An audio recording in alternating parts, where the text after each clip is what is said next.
നമ്മുടെ ഭാര്യമാർക്കൊരു കുഴപ്പമുണ്ട്, എന്തെന്നറിയോ? എല്ലാം കൂടിയത് മാത്രമേ നോക്കുകയുള്ളൂ, എല്ലാം കൂടിയതേ നോക്കൂ. തുണിക്കടയിൽ ചെന്നാൽ ഏറ്റവും കൂടിയതേ ഒരു തുണി എടുക്കുള്ളൂ. അതുകൊണ്ട് അവരെ കൊണ്ടുപോകാതെ നമ്മൾ തന്നെ എടുത്തോണ്ട് കൊടുക്കലാ നല്ലത്. നിങ്ങൾ ആലോചിക്കുക, നിങ്ങൾ ഒരു കടയിൽ പോയിട്ട് നല്ല ഒരു സാരി വാങ്ങി അല്ലെങ്കിൽ ഒരു പർദ്ദ വാങ്ങി ഭാര്യയ്ക്ക് കൊണ്ട് കൊടുത്തേ, ഭാര്യയ്ക്ക് ഭയങ്കരമായിട്ട് ഇഷ്ടപ്പെടും. ഭാര്യയും കൊണ്ടുപോയാലോ നിങ്ങൾ വാങ്ങിച്ചുകൊണ്ട് കൊടുത്തതിന്റെ 100 ഇരട്ടി ഭംഗിയുള്ളത് കണ്ടാലും ഇത് കൊള്ളൂല, അതടിക്കും മച്ചാ, ഇത് കൊള്ളൂല, അതടിക്കും മച്ചാ എന്ന് പറഞ്ഞാൽ എല്ലാം വാരിപ്പൊരുത്തിട്ട് അവസാനം കടയിൽ നിൽക്കുന്നവർ പറയോ, ഇന്ന് നേരം വെളുക്കും മിക്കവാറും. ഈ പണക്കാര് കാണുന്ന കണ്ടിട്ട് നമ്മൾ, എന്റെ പ്രിയപ്പെട്ടവരെ, പണമുള്ളവർ എന്ത് കോലവും ദുനിയാവിൽ കാണിക്കും. ഒരു കല്യാണത്തിന് വേണ്ടി പോയി, സുബ്ഹാനല്ലാഹ്, അങ്ങനെ അപൂർവമാണ് കല്യാണത്തിന് പോകൽ. നിർബന്ധിച്ചത് കൊണ്ട് ഒന്ന് പോകാമെന്ന് കരുതി ഹജ്ജിനൊക്കെ വന്ന ഒരു സഹോദരൻ. അപ്പൊ ആ സഹോദരൻ പറഞ്ഞു, എന്തായാലും വരണം, ഇളാപ്പാടെ മോളോ കൊച്ചാപ്പാടെ മോനോ ആരൊക്കെയാ. അങ്ങനെ ആ കല്യാണത്തിന് വേണ്ടി രേവതി ഓഡിറ്റോറിയത്തിൽ ചെന്നു. ഓഡിറ്റോറിയത്തിന്റെ അകത്തൊരു ആർച്ച് സ്പെഷ്യലായിട്ട് ഈ കുടുംബക്കാരുടെ പൈസ വാങ്ങി ചെയ്തിരിക്കുകയാണ്. ഓഡിറ്റോറിയത്തിൽ ഇപ്പൊ നടത്തുന്ന കുഴപ്പമൊന്നുമില്ല, ചിലപ്പോൾ വലിയ കൂടിയ ആൾക്കാരാകുമ്പോൾ ഒരുപാട് ജനം വരും, അവർക്ക് സുഭിക്ഷമായ ഭക്ഷണം കൊടുക്കണം. അപ്പൊ അതുകൊണ്ട് അതിനുള്ള ഓഡിറ്റോറിയം വേണ്ടി വരും. പക്ഷെ അവിടെ എന്താ സംഭവം, ആ ഓഡിറ്റോറിയത്തിൽ ആർച്ചിന്റെ ഫ്രണ്ടിൽ ഒരു 20, 26, 27 വയസ്സ് വരുന്ന 2 മതയാനകളെ പെയിന്റ് അടിച്ച് എഴുതി. മതയാന എന്ന് പറഞ്ഞാൽ ആരാ? 2 സഹോദരിമാര് വെളുവെളാന്ന് പറഞ്ഞ പെയിന്റ് ഒക്കെ അടിച്ച്, വെള്ള സാരിയിൽ ചുമന്ന ബാർഡർ അതൊക്കെ എടുത്ത് ഇങ്ങനെ നിൽക്കുന്നത്.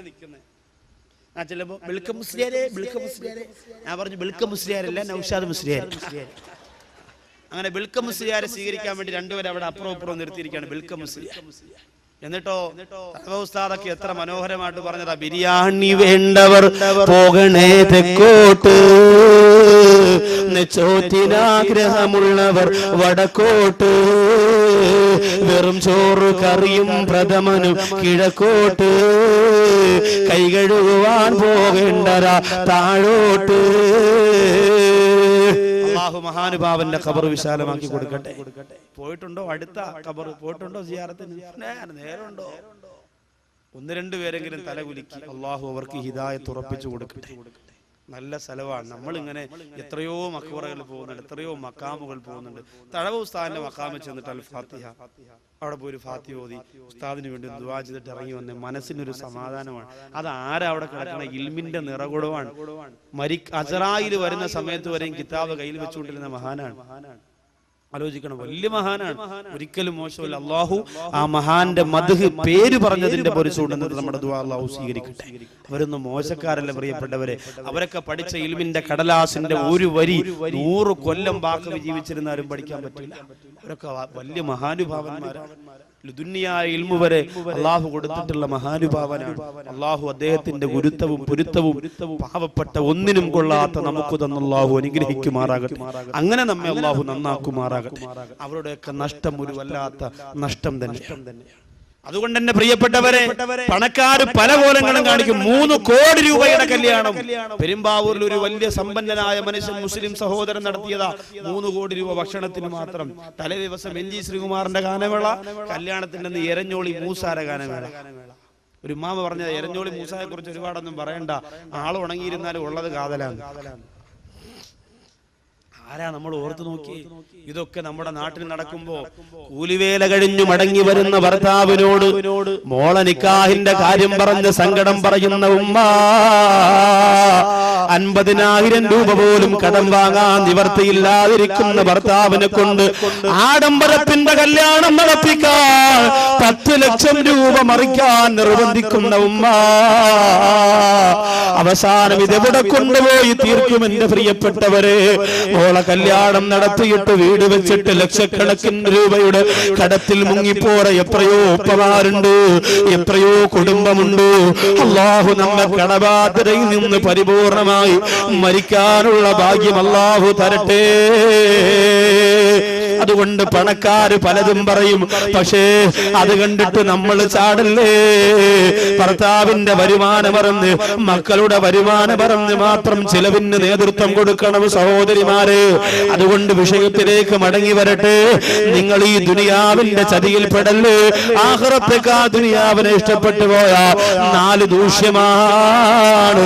അതിലൊന്നെന്തെന്നറിയോ? ഹമ്മല്ലാ യൻഖതിഉ അൻഹു അബദാ. രണ്ടാമത്തെ ഖിയാമത്തിൽ അല്ലാഹുവിന്റെ റസൂൽ പറയുന്നു വശുഹുലല്ലാ യതഫറഗു മിൻഹു അബദാ. ഒരിക്കലും തീരാത്ത ജോലിയാണ്. എന്നും ജോലിയായിരിക്കും. സുഖിക്കാനുള്ള യോഗമില്ല, സന്തോഷിക്കാനുള്ള സമയമില്ല.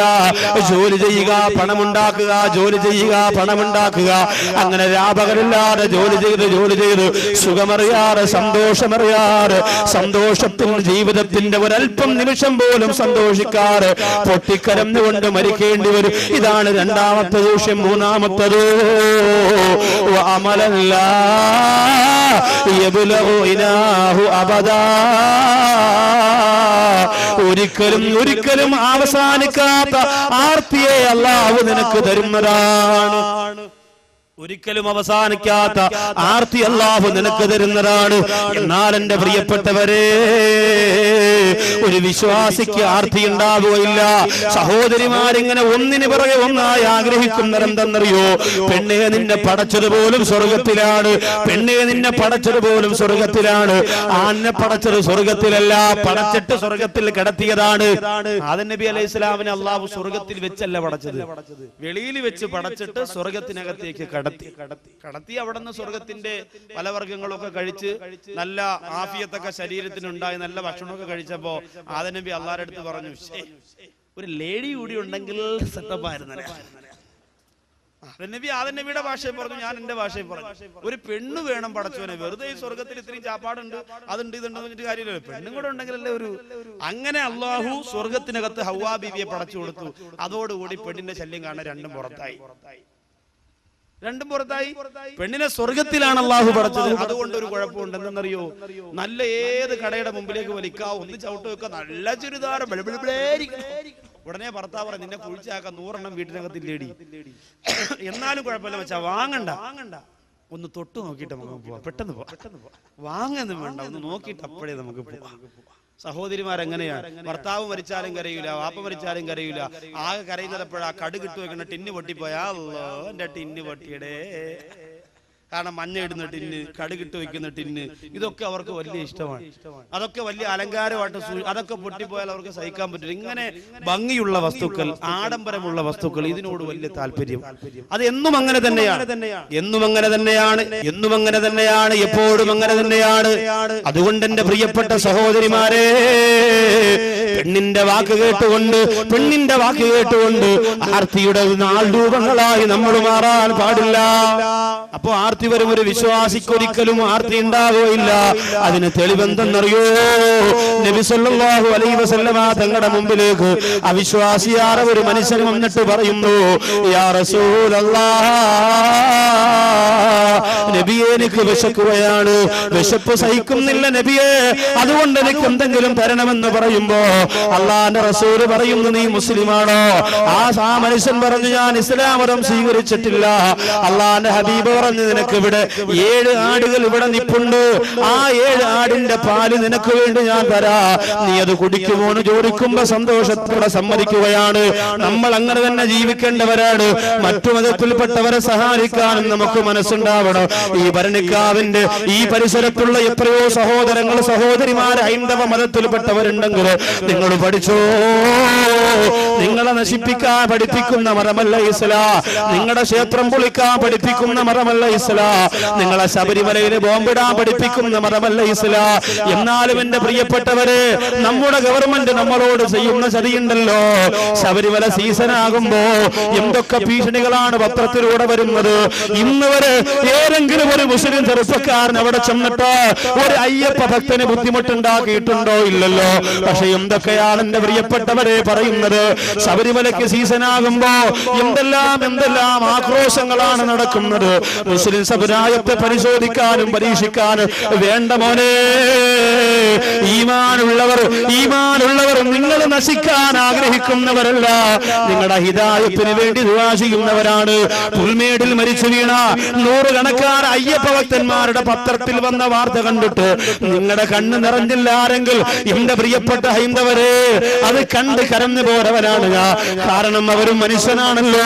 അള്ളാന്റെ ഹബീബ് ജൂതന്റെ മയ്യപ്പിനോട് പോലും ആദരവ് കാണിക്കണമെന്ന് പഠിപ്പിച്ച നബിയാണ്.